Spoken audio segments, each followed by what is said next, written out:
आमिर साहब, आपने खबर दी थी और आपने कहा था कि कराची के बाद जब आर्मी चीफ ने कॉल की थी बिलावल को, आपने कहा था बिलावल साहब का जो लहजा है, जो टोन है, वो नरम हो जाएगी।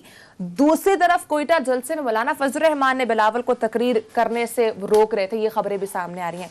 तो क्या रीजन हो सकती है? रीज़न तो बड़ा ऑब्वियस था। आज इंटरव्यू में बिलावल साहब ने वो जो हम कह रहे थे, तकरीर भी उनकी थोड़ी सी नरम थी, बड़े तरीके से बात करने की कोशिश की।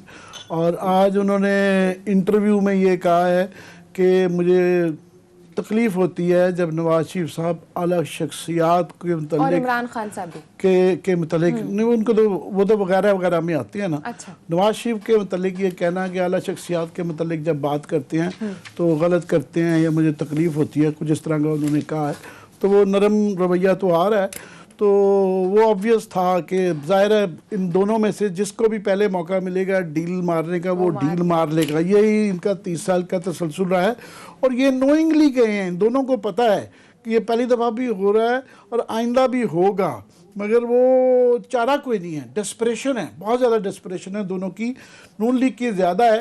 पर मैं ज़रा ओवरऑल बात करना चाहता हूँ। पहले ओवरऑल ये है कि डिपेंड करता है कि आप किस एंगल से देख रहे हैं। हमारे यहाँ ये मीडिया में हो गया है कि वो इधर चले जाते हैं, दूसरे इधर चलते हैं।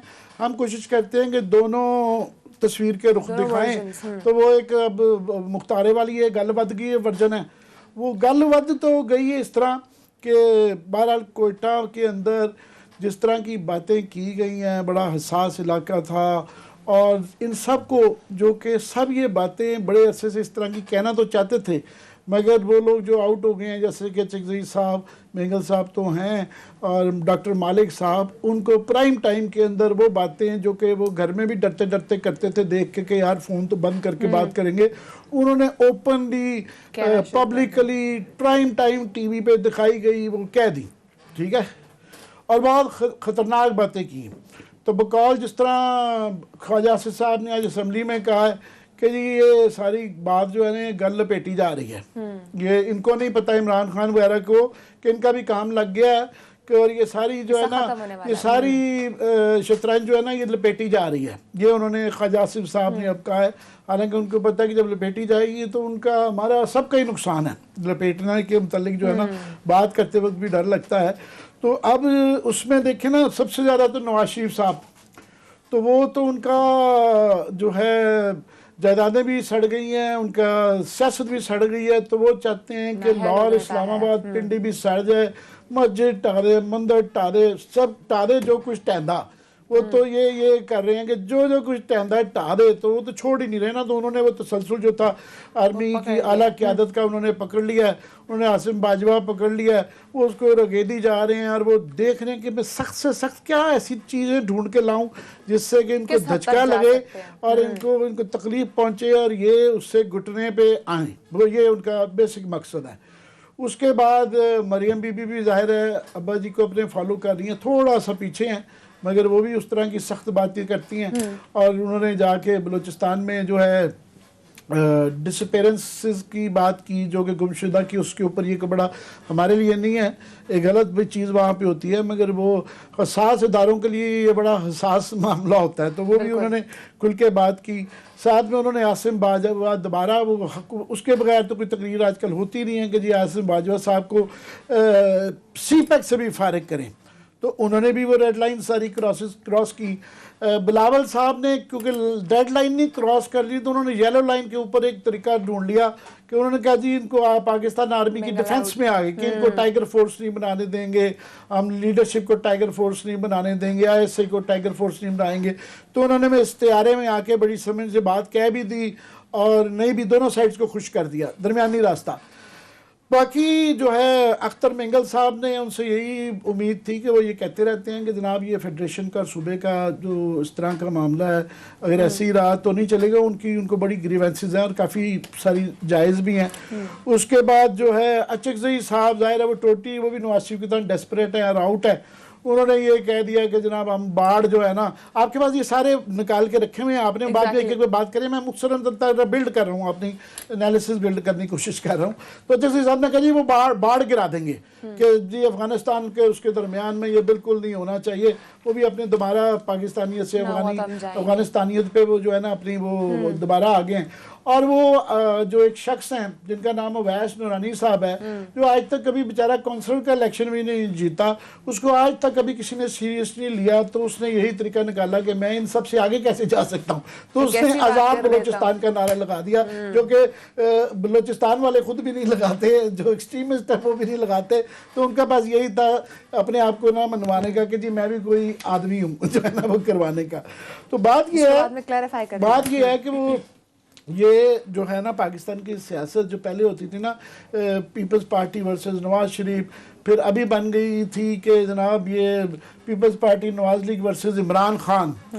अब ये कोशिश भी है काफ़ी हद तक और बन भी गई है, ये इस्टेब्लिशमेंट वर्सेस एंटी इस्टेब्लिशमेंट सियासत बन गई है। ये सारी अटैक वो ना इस्टेब्लिशमेंट पे कर रहे हैं। तो उसमें अब ये तो है कि जी इससे कुछ भी नतीजा निकल सकता है। लोग हर किस्म से डराते हैं कि जी माशाल्लाह कोई कहना जी की होएगा जी, मुझे सवाल है ना वो वापस आ गया, की हो रहा है साहब आमिर साहब, की हो रहा है क्लास साहब ने पूछ के दो, अगर मैं कहूँ ना मुझे कुछ नहीं हो रहा, कहना नहीं क्लास साहब को पूछ के दसो कि कुछ ना कुछ हो रहा है, बार्सिलोना लग रहा है, हुकूमत जा रही है, इलेक्शन हो रहे हैं, हर किस्म के सिनारियोज। बिल्कुल एक तबका है जो कि डिस्कस कर रहा है, एक तबका है वो जो बशीरा है कुछ नहीं होता कुछ नहीं होता, वो उसका एनालिसिस भी सुन ले। वो कहता है कि जी ये क्या हुआ है, कुछ भी नहीं हुआ, बड़ी अच्छी बात है, बड़ी अच्छी बात है। और मेरे दिल को लगती भी वैसे बाय द वे बात कि कितनी खूबसूरत बात है कि अपोजिशन को ये हक होना चाहिए जलसों में बातें करने का। वो जलसों में कर रहे हैं, 3 जलसे हो गए हैं। सबसे खतरनाक था कोयटा का, कि पता नहीं बम धमाका हो जाएगा, पता नहीं क़यामत आ जाएगी। जिसने जो कहना है कहे, फ्री फॉर ऑल है, कह दिया, क्या फर्क पड़ा, कुछ भी नहीं पड़ा। अच्छी बात यह है कि पाकिस्तान कोई एक मुल्क मैच्योर मुल्क है, एक अंदर से हम एक मजबूत मुल्क हैं। किसी के कहने से अगर मुल्क टूटने लगे और फौजें टूटने लगी और इस्टेब्लिशमेंट टूटने लगी तो फिर उस मुल्क के उसमें नहीं है।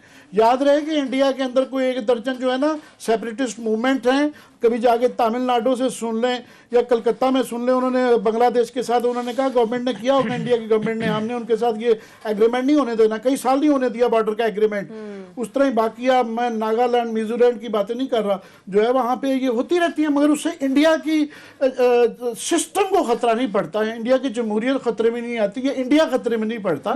तो मैं तो समझता हूँ पाकिस्तान एक बहुत मजबूत मुल्क हो गया है कि इस तरह की बातें की जा रही हैं और बर्दाश्त हो रही हैं, टीवी पे चल रही हैं।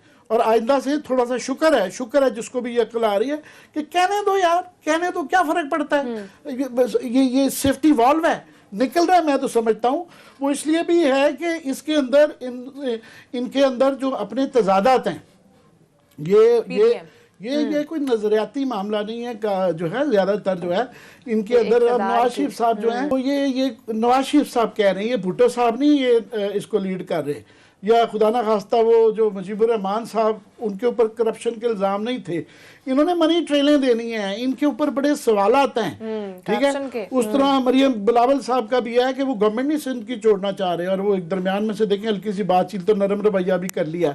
उस तरह और बेताशत ज़्यादा नज़र आ रहे थे। फॉर एग्ज़ाम्पल एक वहाँ वाक़या हुआ कि अख्तर मेंगल साहब ने इशू बना लिया कि जनाब ये जो है ना जहरी साहब, सनाउल्लाह जहरी, इनको टेबल पे ये नहीं स्टेज पे आने देंगे, वो इशू बन गया। आखिर में नवाज शरीफ साहब ने जहरी साहब को नहीं बैठने दिया। अब वो चीफ ऑफ जलावान है, वहाँ पे उनके सारे सरदार, ट्राइब बहुत बड़ा ट्राइब है, वो कह रहे हैं कि बड़ी बेइज्जती होगी सब नवाब साहब की, उनको नवाब कहा जाता है। तो अब उसका बैकग्राउंड था कि मरियम बीबी ने अपनी तकरीर में ये तजाद था उनकी, कहा कि जी यहाँ पे देखे ना बलूचिस्तान की गवर्नमेंट गिराई गई, इस्टेब्लिशमेंट को वो कह रही थी। अब वो ये भूल गई कि गिराई किसने थी, वो सनाउल्लाह जहरी की गवर्नमेंट। उसके अंदर जो रेजोल्यूशन दिया गया था नो कॉन्फिडेंस का मोशन का, उसमें पीपल्स पार्टी भी थी, अख्तर मेंगल साहब भी थे जो स्टेज पे बैठे हुए हैं। सो स्टेज पे बैठे इन सबके अंदर तजादात हैं। अंदर से अख्तर मेंगल और डॉक्टर मालिक साहब की मुखालफत है बलोचिस्तान में, इस तरह महमूद खान अचकज़ई और फजल रहमान की आपस में सियासी मुखालफत है, इलेक्टोरल एक दूसरे के खिलाफ इलेक्शन लड़ते हैं। तो ये सबके अंदर के वहाँ पे इस तरह के तजादात हैं कि ये अगर ये बर्दाश्त किए जाएं तो वो जो अंग्रेजी में कहते हैं दिस टू शेल पास, सारा ये गुजर भी जाएगा, ये गुजर सकता है। तो ये भी एक एंगल है। अब बाकी करार साहब से पूछिए, मैंने जो हर सवाल ये पोजीशन लेते हैं, मैं इनको और इनको दोनों वर्जन को बता रहा देता हूं। ये इनकी अच्छी बात है या बुरी बात है, ये पोजीशन लेते हैं, तो मैं देखता हूँ किधर लेते हैं। एक तरफ जो भी पूरा एक्सप्लेन किया आमिर साहब ने, पूरी वो सिचुएशन है, दूसरी तरफ गवर्नमेंट ही कहती है कि रियासत जो है अब कोई अमली इकदाम करेगी जो खिलाफ बातें हो रही हैं।